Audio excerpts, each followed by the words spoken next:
दोस्तों, वृंदावन में निवास करना यानी भगवान के चरणों में शरण मिल जाना। वृंदावन का दूसरा नाम मोक्ष है। यहाँ पर बात करना राधा रानी की कृपा के बिना संभव नहीं है।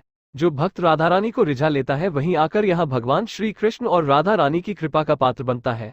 संतों का कहना है कि जन्मों जन्मों की अच्छे आचरण और भगवान की सेवा के बाद ही वृंदावन में वास होता है। जब बात राधा रानी की जाती है तो राधा वल्लभ संप्रदाय के महान संत श्री प्रेमानंद जी महाराज का मन में स्मरण होता है। मेरा स्वयं का मानना है कि इनके मुखारविंद से निकले हुए शब्द मुर्दे को भी जीवित कर दें। जो व्यक्ति के शब्दों को और कथा को जड़ से लगाकर सुनता है अवश्य ही राधा रानी श्री जी मिल जाते हैं। आज हम ही महाराज के बारे में कुछ आपके समक्ष बातें रखेंगे, आप अवश्य पढ़िए।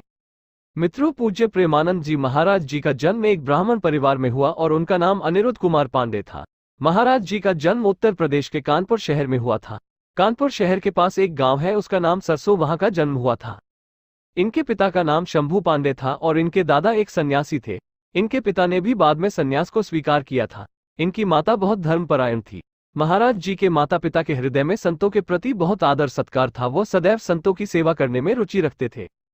इनके घर का माहौल अत्यंत शुद्ध भक्ति भाव से भरपूर था। महाराज जी के बड़े भाई संध्याकाल में मिलते भागवत जी का पाठ किया करते थे, जिसे पूरा परिवार बैठकर सुनता था।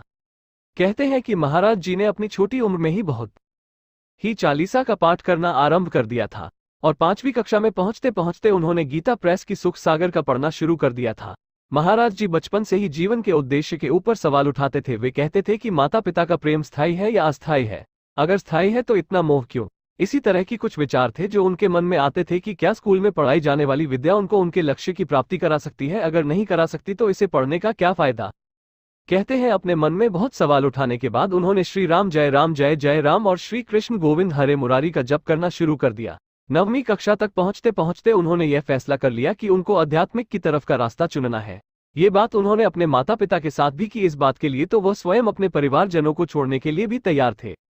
श्री हित प्रेमानंद गोविंद शरण जी महाराज ने अपना घर 13 साल की उम्र में छोड़ दिया था। उन्होंने सन्यासियों से अपनी दीक्षा ली और उनका नाम पूरा आनंद ब्रह्मचारी रखा गया। कुछ देर बाद प्रेमानंद महाराज जी ने सन्यास भी स्वीकार कर लिया। कहते हैं प्रेमानंद महाराज ने जो स्नेहा स्वीकार करे तब उनका नाम आनंद शव रखा गया। महाराज जी का अधिकांश जीवन गंगा नदी के तट पर ही बीता। वो सदैव गंगा जी के किनारे ही रहते थे, क्योंकि उन्होंने कोई भी आचरण का जीवन पद्धति को स्वीकार करना सही माना। श्री प्रेमानंद जी महाराज हर मौसम में अपने आप को उठा लिया था। वेतन पर थोड़े ही कपड़े पहनते थे और सदैव गंगा मैया के साथ साथ रहते थे और गंगा मैया के जल का मन करते हैं थे और जो शिक्षा में रोटी मिल जाती थी उसका सेवन करते हैं। जितनी मर्जी ठंड पड़ती हो पर महाराज जी गंगा जी में 3 बार डुबकी अवश्य लगाते थे। महाराज जी बहुत दिनों तक भूखे प्यासे भी रहते थे और उपवास करते थे।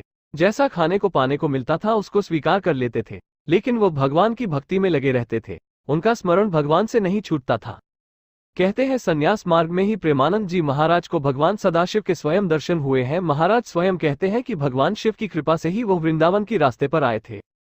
कहते हैं महाराज जी एक दिन बनारस में एक पेड़ के नीचे बैठकर ध्यान कर रहे थे, तभी उनको राधा कृष्ण की महिमा का आभास हुआ। उन्होंने एक संत की प्रेरणा से 1 महीने के लिए रास्ता खुद देखने की इच्छुक हुए। कहते हैं महाराज जी श्री चैतन्य महाप्रभु की लीलाएं देखते थे और रात को रासलीला देखते थे। कहते हैं कि 1 महीना उनके जीवन में सबसे बड़ा परिवर्तन लाया था। ऐसी 1 महीने के बाद उन्होंने संन्यास मार्ग को त्याग कर भक्ति मार्ग को चुन लिया। यदि रासलीला उनके जीवन पर इतना प्रभाव डाली कि महाराज जी इनके बिना एक क्षण भी नहीं रह सकते थे। महाराज जी ने अपने एक शिष्य की मदद से मथुरा की तरफ एक ट्रेन में बैठ गए और चल दिए।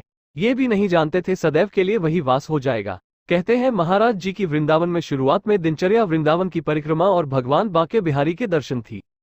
कहते हैं महाराज जी को राधा वल्लभ मंदिर में स्वयं राधा जी को ही निहारते रहते थे और यह बात वहां खड़े एक स्वामी ने देखी तो उन्हें राधा सुधा निधि का एक श्लोक सुनाए।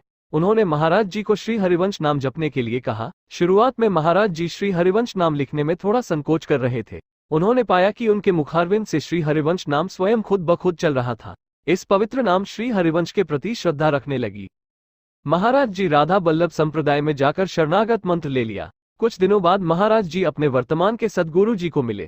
उनके गुरुदेव में सबसे प्रमुख और पूज्य संत महाराज जी के गुरु जी का नाम श्री गौरंगी शरण जी महाराज है, जिन्होंने महाराज जी को सेंचुरी भाव के प्रति प्रेरित किया। कहते हैं महाराज जी ने 10 वर्षों तक अपने गुरु की सेवा की। महाराज जी के गुरु जी ने उन्हें जो भी कार्य दिया उन्होंने वो कार्य बड़ी लगन और दृढ़ता से किया। कहते हैं महाराज जी के गुरु जी उन पर सदैव खुश रहते थे। महाराज जी ने अपने गुरु की बहुत निष्ठा से सेवा की। गुरु कृपा और वृंदावन की कृपा से उनमें से सेचरी भाव उत्पन्न हो गया। और श्री राधा रानी के चरणों के प्रति उनके हृदय में प्रति भक्ति अथवा श्रद्धा उत्पन्न हो गई। पापा जी, महाराज जी को जो मिल जाता है वह मैं उसको ग्रहण कर लेते हैं। उनकी स्वयं की कोई इच्छा नहीं है। महाराज जी अपने शिष्य अथवा वृंदावन वासियों से बहुत प्रेम करते हैं। महाराज जी के मुखारविंद से निकले हुए वचन अथवा कथा बड़े से बड़े पापी को भी धर्म की रास्ते पर प्रेरित करती है। इनकी वाणी में नाम महिमा विशेष जोर दिया जाता है। हम ऐसे महान संत के श्री चरणों में बारंबार प्रणाम करते हैं और यह भी आशा करते हैं कि इन महान संतों की कृपा प्रत्येक नागरिक पर सदैव बरसती रहे।